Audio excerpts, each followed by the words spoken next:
Welcome to the Quantum Leap, where we explore the future of technology, one breakthrough at a time. Today, we're diving into something that sounds complex but is crucial for our digital future: lattice-based cryptography. Ever worry about your online banking, your private messages, your company's secrets? The digital locks protecting them, like RSA and ECC, are strong today. But there's a new kind of keymaster on the horizon: quantum computers. These powerful machines, once fully realized, could shatter current encryption methods using something called Shor's algorithm. Scary, right? But don't panic. Scientists are already building the next generation of digital fortresses, and a leading candidate is lattice-based cryptography. So, what is it? Imagine a vast, perfectly organized grid of points, stretching out in hundreds, even thousands of dimensions. This is a lattice. The security of this new crypto relies on mathematical problems related to these lattices that are incredibly hard to solve, even for quantum computers. Think of it like this: finding the shortest path between 2 points in a simple 2D grid is easy. Now, imagine trying to find the shortest non-zero stick that connects 2 points in a 1,000-dimensional grid. That's the shortest vector problem, or SVP. Or, picture trying to find the closest point on this grid to a point floating just off it. That's the closest vector problem, CVP. Then there's learning with errors, or LWE. This is like trying to solve a puzzle where some pieces are deliberately misleading, full of tiny random errors.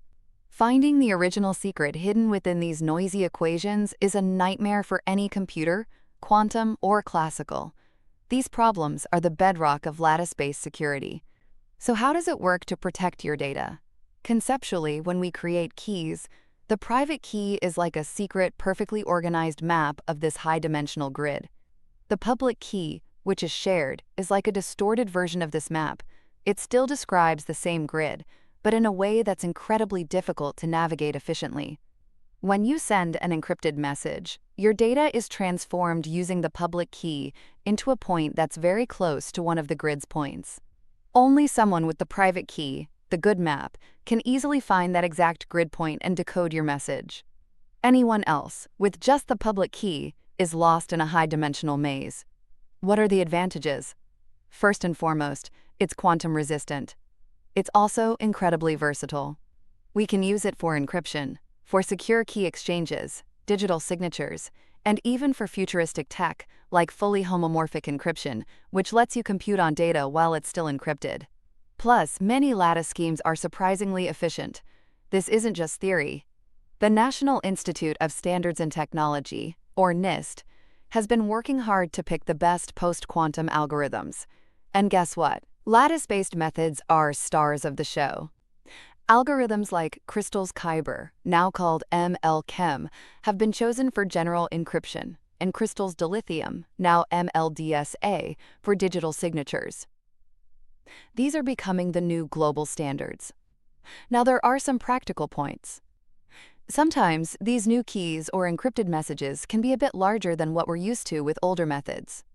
For example, setting up a key with ML-KEM 768 takes about 2,272 bytes, whereas an older elliptic curve exchange might only need 64 bytes. But researchers are constantly refining these, making them sleeker and faster.